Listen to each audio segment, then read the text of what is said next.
অনেকদিন পরে বাংলাদেশে যারা সেলস অ্যান্ড মার্কেটিংয়ে কাজ করেন তাদের জন্য আমি একটা পরামর্শ নিয়ে আসছি। অনেক দিন হলো যে আপনাদের এটা বলবো করে বলা হয় না, সময়ের অভাব। যাই হোক, আজকে আশা করি আপনারা সবাই মনোযোগ দিয়ে ভিডিওটা না টেনে আপনাদের সকল এই কথাগুলো শুনে নেবেন। এখানে আপনাদের অনেক প্রশ্নের উত্তর আছে। আমি এই প্রশ্নের উত্তরগুলো সব সহজ কিছু পয়েন্টে দেওয়ার জন্য চেষ্টা করবো ইনশাআল্লাহ। আচ্ছা, দোকানে গেলে যেমন মার্কেটিংয়ে যারা সেলস অ্যান্ড মার্কেটিংয়ে যারা চাকরি করেন, বিশেষ করে বাংলাদেশে হোক, বাহিরে হোক বা সারা ওয়ার্ল্ডে যেখানেই হোক, কিছু কিছু জায়গায় আছে যারা সাকসেসফুল হয় জীবনে, তাদের সিস্টেমটা কিন্তু আ একটু ভিন্ন। কিন্তু কাজ সমাজে তারা একই কাজ করে। আপনি, আমি এবং সে একই কাজই করি। কিন্তু তার সিস্টেমটা একটু ব্যতিক্রম, যার কারণে সে সাকসেসফুল। একই কাজ করে। সব পেশার লোকজনকে আমি স্যালুট করি। যারা যে কাজ করেন সব পেশার লোকজনকে আমি স্যালুট জানাই। সবাই ভালো কাজ করেন। কিন্তু যার জায়গায় সে যদি তার কর্মদক্ষতা, এক্সপেরিয়েন্স কাজে লাগিয়ে উঠতে পারে, সেটাই তখন তো সাকসেস। তখন সে সফল। আচ্ছা, এই বিষয়টায় আমি যে বিষয়টা নিয়ে আজকে আলোচনা করব, সেটা হচ্ছে সেলস অ্যান্ড মার্কেটিংয়ে যারা বিশেষ করে অর্ডারের কাজ করেন, কোম্পানির প্রোডাক্টের অর্ডার নেন, সেটা যেকোনো কোম্পানি হতে পারে। সেই কোম্পানির অর্ডার নিতে গেলে অনেক সময় সেলসম্যানরা যারা রিপ্রেজেন্টেটিভ থাকেন, তারা অনেক সময় অনেক বিড়ম্বনার শিকার হয়। তার ভিতরে একটা বিষয় হচ্ছে সবচেয়ে গুরুত্বপূর্ণ, অর্ডার হয় না। দোকানদার অর্ডার নেয় না। এখানে নেয় না কেন? আবার অর্ডারটা হচ্ছে না কেন? এর কিছু রিজন আমি আমার বাস্তব জীবন থেকে কিছু তুলে ধরলাম। আপনারা বোঝার চেষ্টা করবেন এবং আমাকে পরামর্শ দিবেন। যারা আমার সাথে নূতন, তারা আমার চ্যানেলটি সাবস্ক্রাইব করে নিন, একটু উৎসাহ পাই ভাই, আর কিছু না। আর হচ্ছে যারা পুরান আছেন সাবস্ক্রাইব করা, তাদেরকে অসংখ্য ধন্যবাদ। তারা কমেন্টস এবং লাইক করে আমার সাথে থাকবেন। বিষয়টা হলো মার্কেটে অর্ডার হয় না কেন এবং এইটার সলিউশনটা কী? ১ নম্বর কথা হলো যে অর্ডারটা যে হবে, আপনার যে দোকানি আপনার মালটা নিবে, দোকানদার যে আপনার মালটা কিনবে, প্রোডাক্টটা কিনবে, তার কাছে টাকা তো থাকা লাগবে। বাজেটের তো একটা বিষয় থাকে। থাকে না? অনেক সময় দেখা যায় যে দোকানদারের পকেটে ঠিকই টাকা আছে। সারাদিন দোকানদারি করতেছে। আপনি দেখতেছেন সারাদিন সে দোকানদারি করতেছে, ভালো বেচাকেনা করতেছে। অথচ সে আপনার মালটা কিনতেছে না। অর্ডারটা দিতেছে না। ছোট্ট একটা প্রোডাক্ট রাখেন ভাই। বহুত কষ্ট করে আইছি।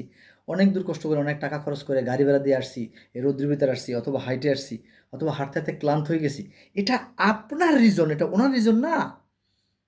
এইটাকে আপনি রিকভারি করে যখন ওনার সামনে আপনি নিজেকে ওনার সামনে একজন, মানে কি বলে, একজন সাকসেসফুল ম্যান, আপনি একজন ভালো মানুষ, সাকসেসফুল মানুষ, আপনার কোনো টেনশনই নাই, কোনো সমস্যা নাই। এই হিসেবে ওনার সামনে যখন আপনি নিজেকে প্লেস করতে পারবেন, তখন উনি আপনার কাছ থেকে কি একটা জিনিস আশা করতে পারে। আদারওয়াইজ আশা করা সম্ভব না। এবং টাকা নাই, যে বিষয়টা বললাম, টাকা ওনার কাছে আছে। আপনি দেখছেন সারাদিন বেচাকেনা করছে। টাকা আছে, তারপর উনি মালের অর্ডার দিচ্ছেন না কেন? মালটা নিচ্ছেন না কেন? অর্ডার দেওয়ার পরও ফেরত দিচ্ছেন কেন? এর বিষয় হচ্ছে ওনার পিছনে কিস্তি আছে। উনি কিস্তিতে এই দোকান চালায়। আজকে সকাল ১০টায় হচ্ছে ওনার কিস্তি। আপনি যদি সকালবেলা কিস্তির টাকা না দেয়, কালকে কিস্তিওয়ালা লোকজন দোকানে এসে দুনিয়াদারি কাহিনী করবে, দোকানদার বেচাকেনার হাম্পার করবে, মান ইজ্জত সম্মান যা আছে সব শেষ। তার চেয়ে ওনার আজকে এই মালটা না রাখাটাই ওনার জন্য, ওনার হিসাবে বেটার। এইজন্য উনি আপনার মালটা রাখতে পারতেছে না। রাখে না বা অর্ডারটা দিচ্ছে না। বুঝতে পারছেন বিষয়টা?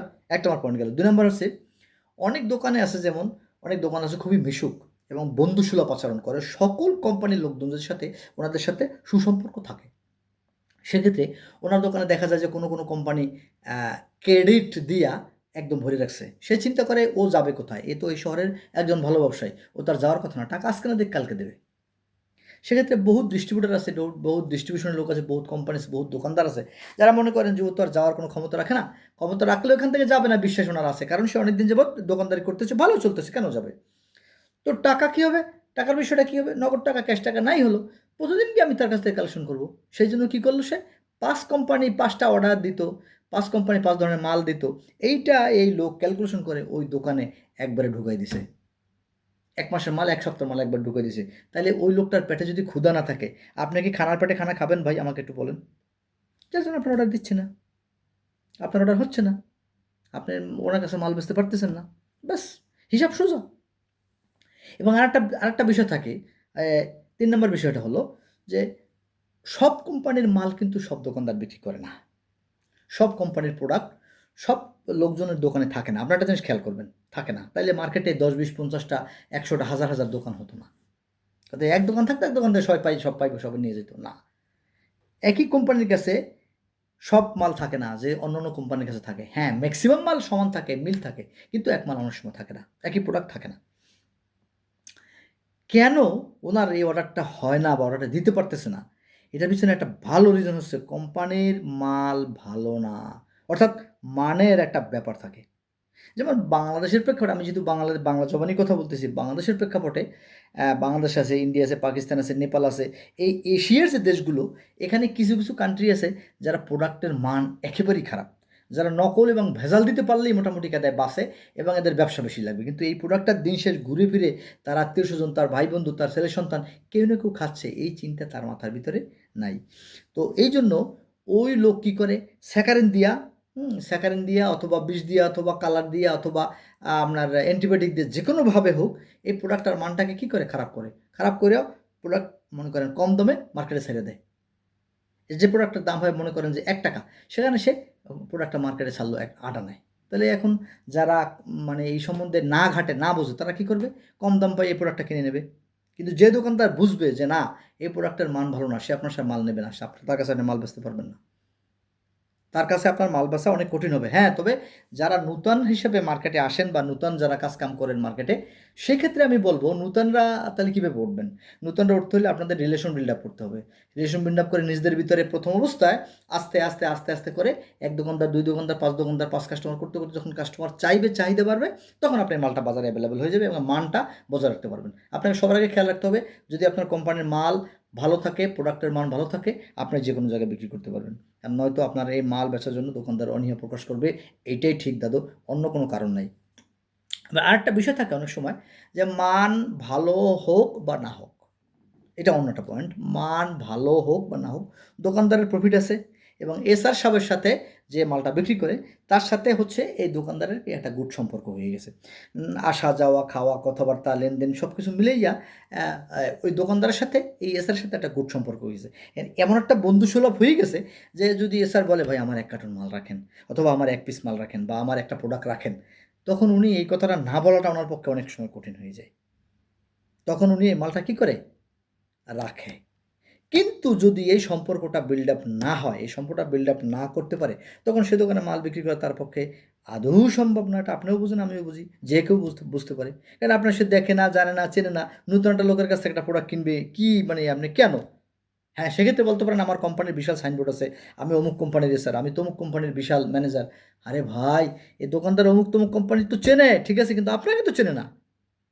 আপনি তো কালকে আসছেন মার্কেটে। আপনাকে ঘুরতে হবে, জানতে হবে, বুঝতে হবে, ২-১ সপ্তাহ, ২-১ মাস তাকে সময় দিতে হবে। তারপর শেষ গিয়ে আপনি তার সাথে বন্ধুসুলভ আচরণ করবেন। আপনার মাথার সাইনবোর্ড শক্ত করে তার সাথে বিক্রি করবেন। হিসাব ক্লিয়ার? এবার আরও কিছু বিষয় থাকে, যেমন অনেক সময় অনেক কোম্পানি যে অল্পতে খুব রাতারাতি বড়লোক হওয়া দরকার কোম্পানির। রাতারাতি বড়লোক হইতে পারলে কোম্পানি মোটামুটি দেয় উঠে যাইব। এজন্য কী করে, রেটের দাম, মার্কেটের যে প্রাইস, এই মার্কেটের প্রাইস ডিসটেন্স, এই মার্কেট প্রাইস ডিসটেন্স আমার জানা মতে আমি ছোটোবেলা থেকেই দেখতেছি। একই প্রোডাক্ট, এক কোম্পানি এই রেট, আরেক কোম্পানি ওই রেট, এক কোম্পানি এই রেট, আরেক কোম্পানি ওই রেট, এরকম ছিল, এখনও আছে, থাকবে। তারপরও দোকানদার চিন্তা করবে যে এই প্রোডাক্টটার রেটটা একটু বেশি, এই প্রোডাক্টটার রেটটা একটু কম, তো উনি কম রেটটা নেওয়ার চেষ্টা করবে, কারণ ওখান থেকে ২ পয়সা ফায়দা আছে। সেজন্য প্রোডাক্টের ব্যাপারে কোম্পানি যারা আছে তারা এটাগুলি অ্যানালাইসিস করে, আমার চেয়ে অনেক ব্রেন তাদের বেশি, আমি আশা করি। এই ধরনের তাদের টিমও আছে, তারা তাদের টিম এগুলো নিয়ে কাজ করে যে প্রোডাক্টের দাম কীভাবে রাখলে পাবলিক নেবে বা খাবে বা ভোক্তা পর্যন্ত গিয়ে পৌঁছাবে, এবং প্রোডাক্টের মান এখানে বজায় রাখতে হবে, মানও ঠিক রাখতে হবে। এর উপরে বেসিস করে ব্যবসা করতে হবে।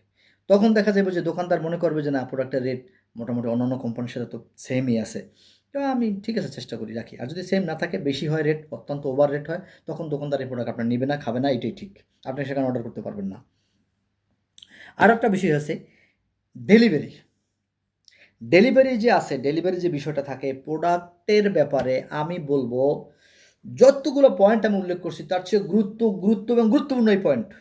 আপনার কোম্পানি প্লাস আপনার ডিস্ট্রিবিউটর পয়েন্ট, আপনার ব্যবসা উপরে উঠানোর জন্য এই ডেলিভারি 90% ভূমিকা পালন করে, 90%।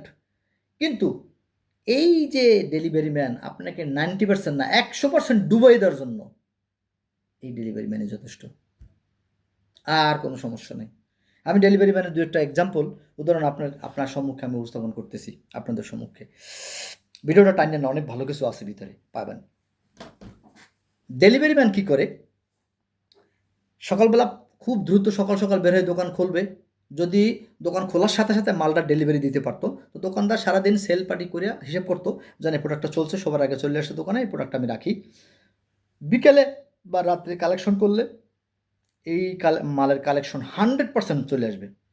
কিন্তু ডেলিভারি ম্যানরা কী করে, ডেলিভারি ম্যানরা সকালবেলা যখন বের হয় তখন প্রোডাক্টগুলো গাড়ির ভিতরে রাখে রাস্তার কোনো সাইডে গাড়িটা থুইয়া কোনো এক জায়গায় বসে আড্ডা মারে, বিড়ি খায়, অথবা বাড়িতে গিয়ে খাওয়া দাওয়া করে, অথবা ভাই বন্ধু আত্মীয় স্বজন থাকলে তা করে সময় দেয়।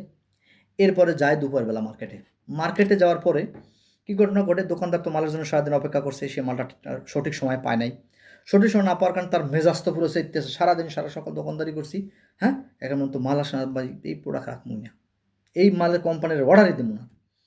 একবার দুবার এরকম হয়েছে, এসআর মানাইছে, পাওয়ার ধরিয়ে হোক, রিকোয়েস্ট করে হোক, অনুরোধ করে হোক, যে ওকে এসআর সাহেব মানাইছে, ভাই আমার দেরি হয়ে গেছে, এই রিজন ছিল, এই কারণে পারি নাই, হ্যাঁ দেখা যায় যে একবার দুবার মানাইছে, কিন্তু পরবর্তীতে যখন আবার এই একই ঘটনা ঘটে, তখন এই দোকানে আপনার অর্ডার করতে পারবেন না, অর্ডার হবে না, হওয়ার কথা না।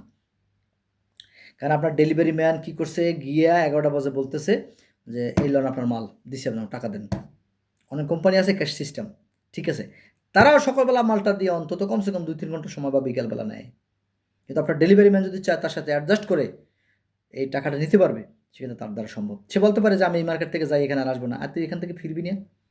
এটা জাস্ট তোর একটা প্র্যাকটিসের ব্যাপার ভাইয়া, এটা তোর জাস্ট একটা প্র্যাকটিস। তুই যদি মনে করো তো না এই দোকানে মালটা দিয়ে গেছি, আসার সময় ভাই আমি অমুক মার্কেটে যাচ্ছি, আসার সময় আপনার টাকাটা দিয়ে না আমি যাচ্ছি এখন, ও চলে গেলো, আসার সময় টাকাটা দিতে পারছে ভালো, না পারলে 2-4-5 মিনিট বসো, তাতেও যদি সমস্যা না হয় তাহলে মালটা নিয়ে আসো। কিন্তু এই জনাব কী করেন, ডেলিভারি জনাব কী করেন, উনি গাড়ি চালাই যায়, গাড়িতে বসে বলে ভাই মাল দিছি, টাকা আছে, টাকা আছে আপনার কাছে, দোকান তো এক কথা বলে দেবো না রাখবো না, কারণ আর আসারণই না পেট ভরিয়ে গেছে মাল রাখার, শান্তি হয়ে গেছে আত্মা, বাস মালটার সেল হলো না, এই জন্য আপনি পরবর্তীকে অর্ডার করতে পারবেন না, কারণ আপনার এসআরের আসারণে দোকানদার কি মগজ ঠান্ডা হয়ে গেছে। ডেলিভারি ম্যান ড্রাইভার যদি মনে করতো যে না আন্তরিকতার সহিত আমি এই মালটা সেল করবো যে কোনোভাবে, তাহলে ওই দোকানদারের দিতে পারতো। সে চাইলে এই মালটা অন্য একটা দোকানে সেল করতে পারে, কিন্তু অন্য একটা দোকানে সেল করার মানে এইটা না যে আপনার সেল হয়েছে আপনার মার্কেট ধরে রাখছেন, না পারবেন না ধরে রাখতে, মার্কেট নষ্ট হয়ে যাবে। ওই ডেলিভারি ম্যান এই দোকানে প্রতিদিন সেল করবে না, কিন্তু এই দোকানদার প্রতিদিন আপনার মালটা রাখবে।